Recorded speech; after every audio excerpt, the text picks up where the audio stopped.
Welcome, everyone. My name is Nicole Hummel, and I'm a ceramic artist based here in Eugene. And today I'm going to be teaching you how to make sculpting dough from scratch. In following lessons, we're going to be working on building a nest, a bird, and eggs using this modeling dough. But for today, we're going to learn how to make our own material using from scratch using a bunch of raw ingredients. So I hope that you've had a chance to look at the ingredient list, the materials list for today, so that you can gather up the ingredients that you need. The process of mixing our own sculpting dough is very similar to the way that clay is actually made from the raw materials. It's actually a lot like baking a cake. If you've ever done that before, you'll be surprised how similar this is. But before we begin, we're going to take a moment to become aware of our bodies so that we can become more engaged in this process of making the sculpting dough. So if you can begin by closing your eyes, you can wiggle your fingers and hands, move your arms up overhead, take a really deep breath in and exhale. Let's do that again. I'm going to do that one more time. A big deep breath in, reaching your arms out to the sides, looking up at your fingertips, and exhaling. So now close your eyes for a moment. Notice how your chest feels, how your breath and belly feel. You can take one more deep breath in and out.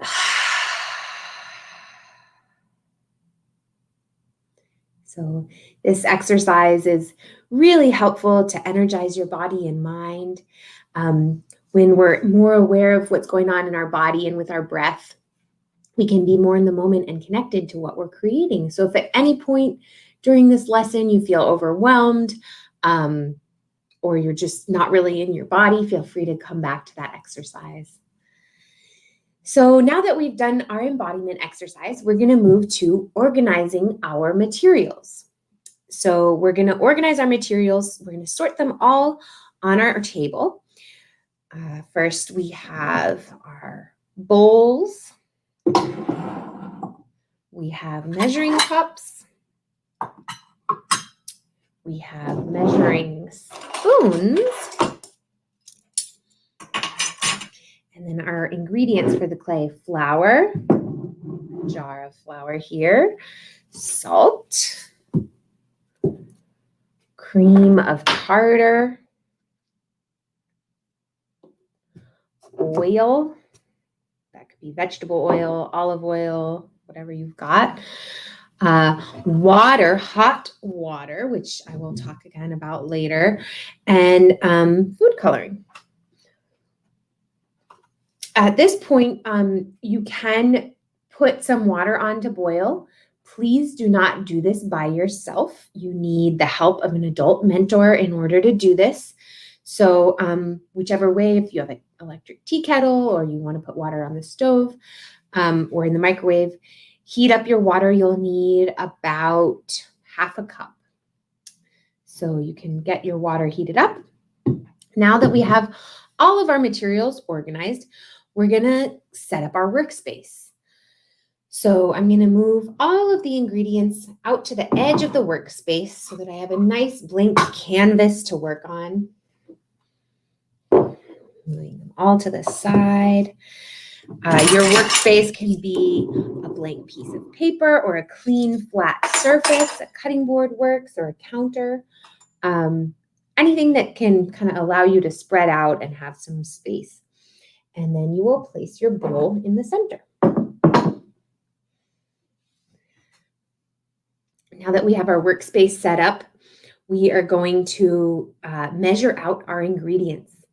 So you will need help from an adult mentor to heat up and to add the hot water in this step.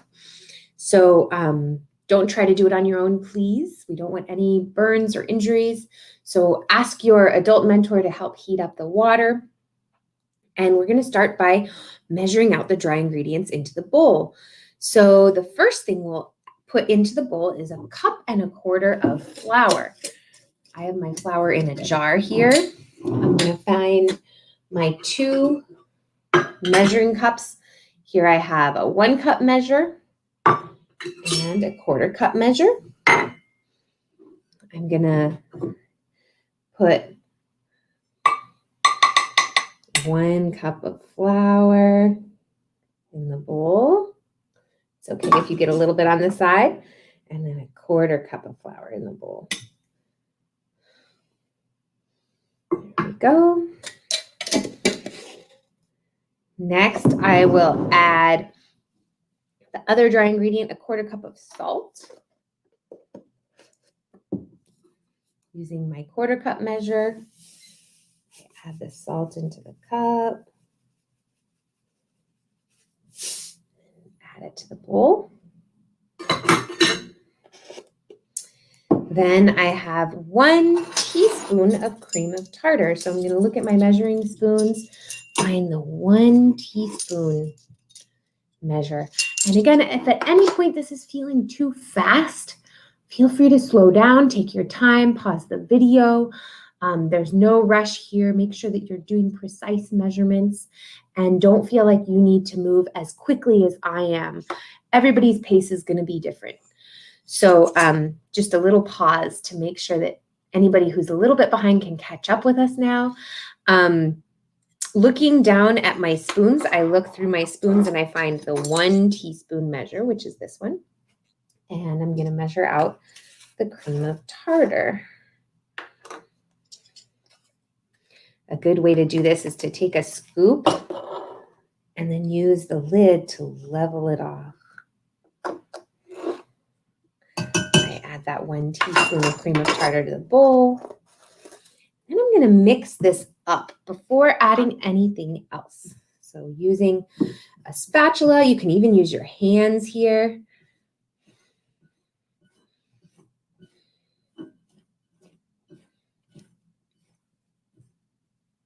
You can do a combination of your hands and the spatula, making sure that all those ingredients that we just added to the bowl are evenly mixed up. Once we add the liquids to this mixture, it'll be really helpful to have those dry ingredients be evenly mixed throughout the bowl.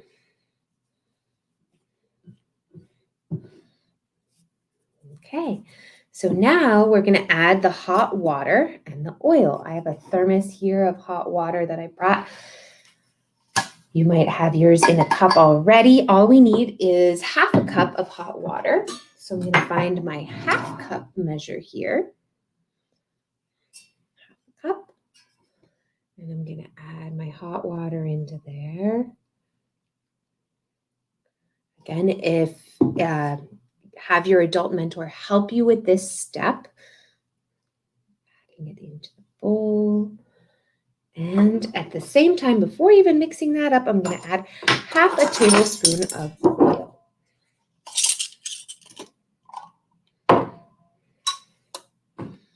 So I find the 1 tablespoon, and I'm just going to fill it about halfway.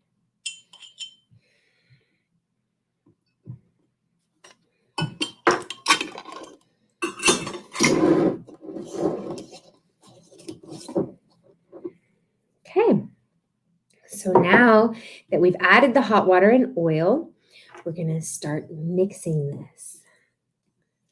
You can use your spoon first because that water is still really hot in the bowl. It'll cool off soon, and then we'll be able to mix this with our hands. And this is where you're going to start seeing the consistency change a lot. Right now it's kind of this shaggy dough. And I'm just kind of scraping down the sides. You can do this with a spatula or with a spoon. And what's happening is that water that we added and the oil is starting to saturate the dry ingredients. It's starting to make all those dry ingredients wet, absorbing the dryness and starting to mix. So carefully see if it's maybe warm. Mine is already just just a little bit warm, not too hot to the touch. And I'm going to start mixing this with my hands. So I'll scrape everything off of my spatula. Use my hands to start kneading the dough. So for kneading, I'm using both of my hands and I'm pinching the dough all together. And I'm turning it.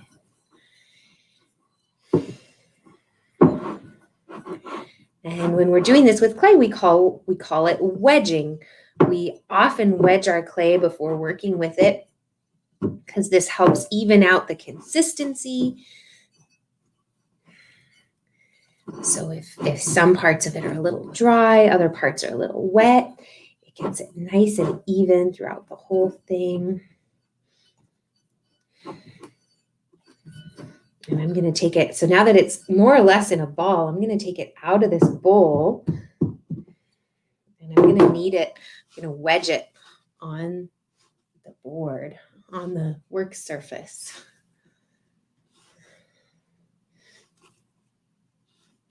And basically just pinching with my hands and then pushing with the base of my palms.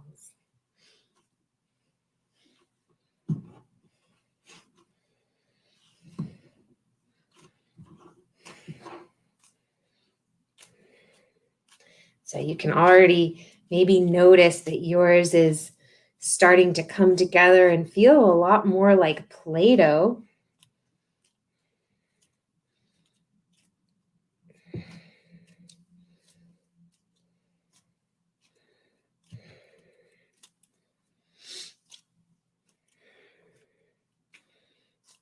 Okay. If yours is still really, really dry and crumbly, you could add a little bit of water and oil. If it's too squishy, you might have added too much water and oil and might need a little bit of flour. But if you were pretty precise with your measurements, it's really actually probably going to be the right ingredients, and you just need to keep squishing it and mixing it in your hand. And my hands get tired doing this. You might notice that the muscles in your hands feel tired when you're squishing it back and forth. It's a lot of work for all those little muscles in your hands that maybe you don't really use that often. So feel free to take a break if you need to.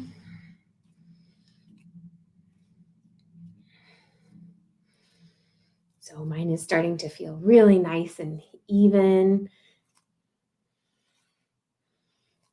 Okay, so I'm going to scoot, kind of wipe off the surface, moving all this dry stuff over to the side. We'll do a more thorough cleanup at the end. And now we're going to move to the next step, which is adding color.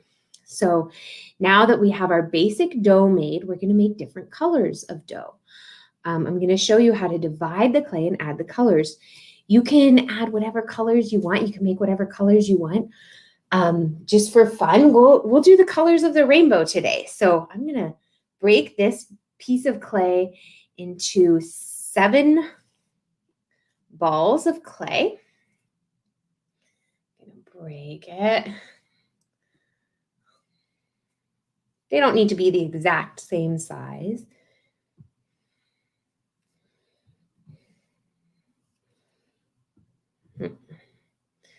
I made a kind of big balls, so I'm going to break off a little bit into each one. So I have about 7 balls of clay, and we'll start with adding red. So I'm going to pick up 1 ball, and the way that I'm going to add this color is I'm going to make a little bowl. I'm going to pinch a little bowl out of the clay. You can see it's like a little bowl, and I'm going to add my color into that little bowl. So now I'm going to take out my dyes. I'm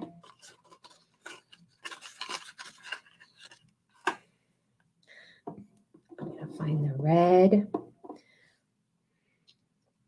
I'm going to add maybe 3 drops of the red dye into this little bowl. If you do not want your hands to get dyed by this food coloring, Feel free to wear some latex gloves. That'll keep your hands from getting dyed, but it will all wash out eventually.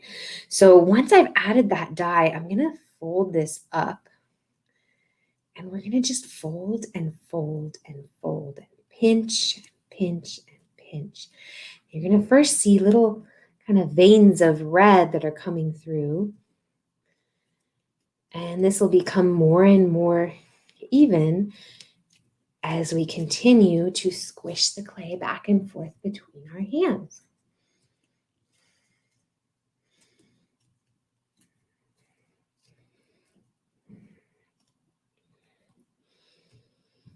A little bit of food coloring goes a long way, so be sure to kind of mix it up first before adding too many drops of the food coloring.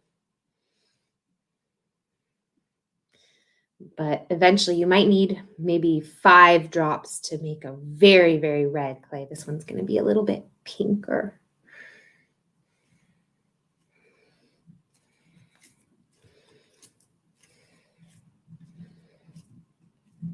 So I'm just squishing it back and forth and then making it into a nice little ball. And I'll add this to my bowl. Then we'll make orange. So I'm going to add yellow and red together to make orange. I'm going to do 2 drops of yellow, which the yellow dye does look orange, but once you mix it through the clay, it will be yellow. And I'm going to add 2 drops of red.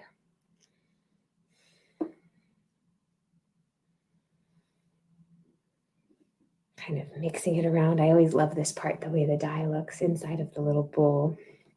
And then I'm going to start mixing it up.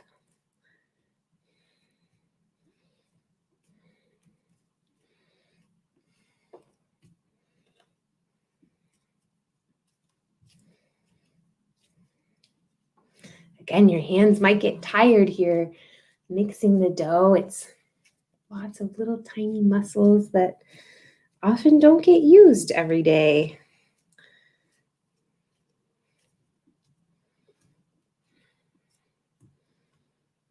So if you need to take a break, take a breath, feel free to move at your own pace and take your time.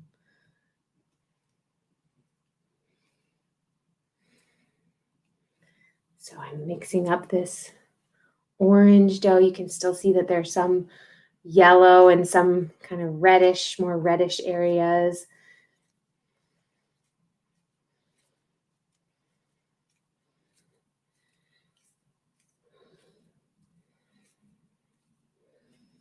Okay, so there's the orange. Then I'm going to do the yellow, making a little bowl. We'll add 4 drops of yellow.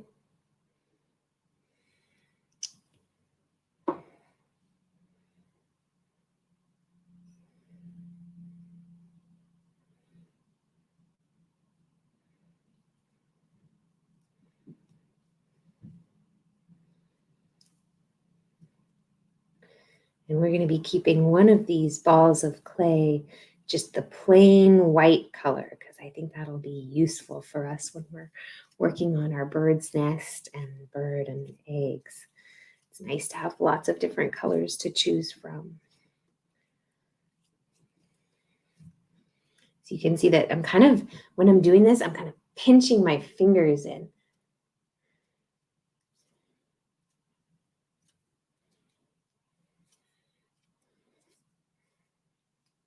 This helps mix it up really well.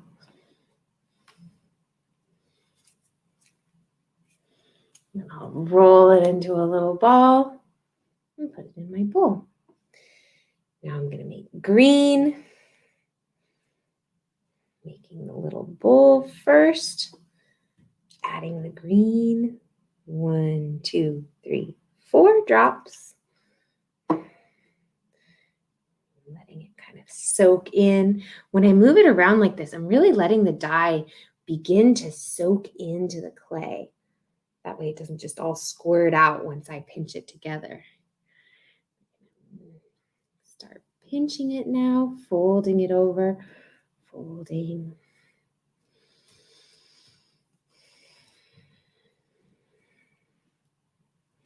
Something that's kind of fun to play around with and think about is that there are lots of different foods that you can use to dye clay, to do natural dyes, not just food coloring. For the purposes of this lesson, we're doing food dyes, food coloring, but you can use lots of ingredients that are probably in your own kitchen at home.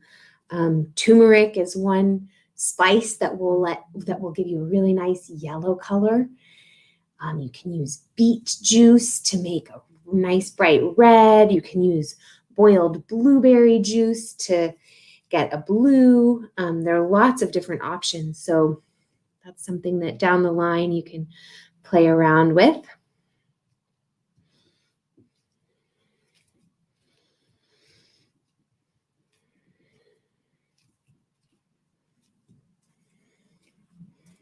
Okay, so there's our green. Make a nice little ball and put it in the bowl. We've still got blue and purple to make. So we'll make blue now. 1, 2, 3, 4.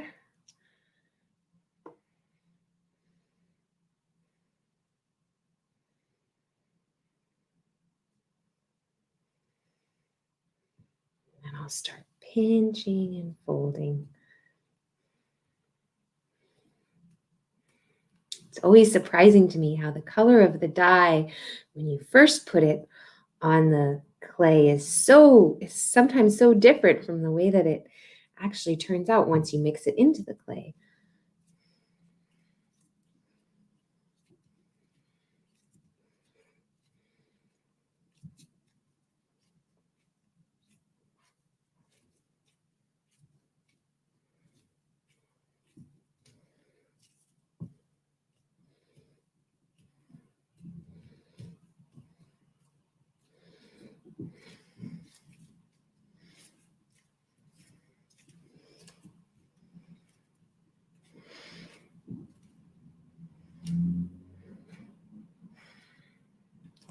Okay, so there's the blue. I'll roll it into a ball, put it in the bowl.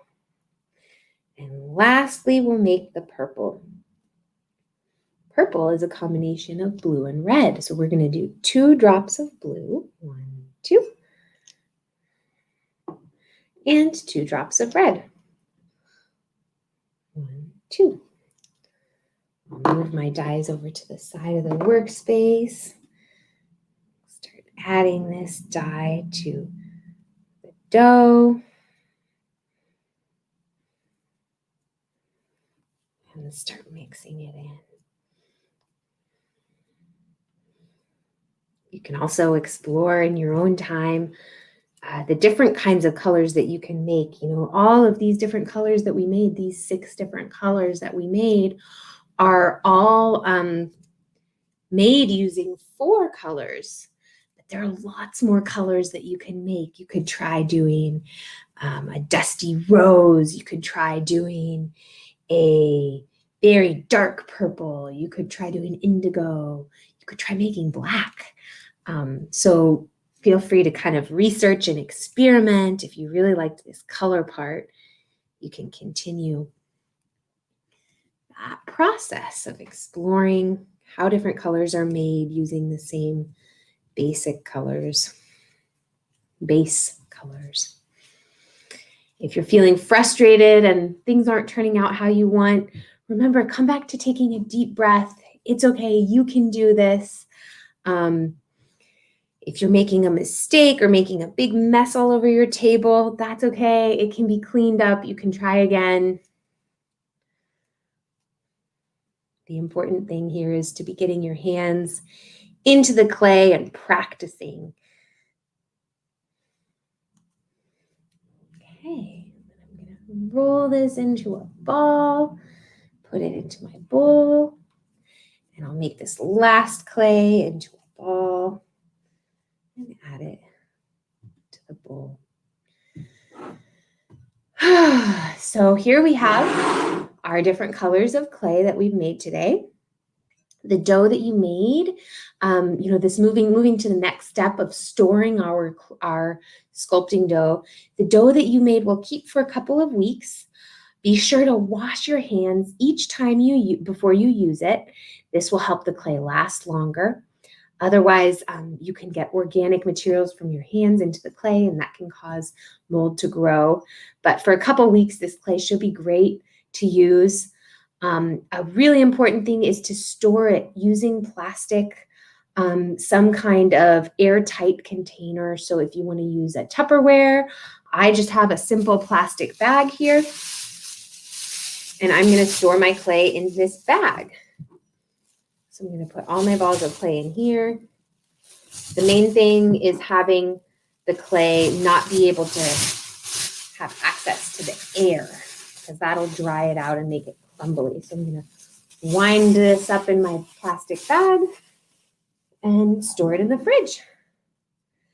So we can take a moment now to reflect on this experience of making the clay.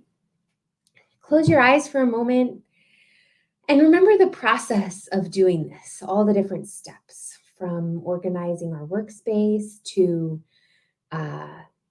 mixing the dry ingredients, adding colors, kind of squishing and wedging and mixing the clay.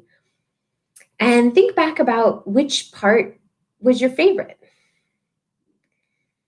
How did it feel to make your own materials that you can use now to build a nest, to build a bird, to build eggs, to build whatever you want, really? Let's take a deep breath together. So thank you so much for tuning in today and participating. Feel free to start playing with your sculpting dough. Experiment with different things that you can create and different shapes you can make. In our upcoming lessons, we're going to explore using this material to build a nest and a bird and eggs.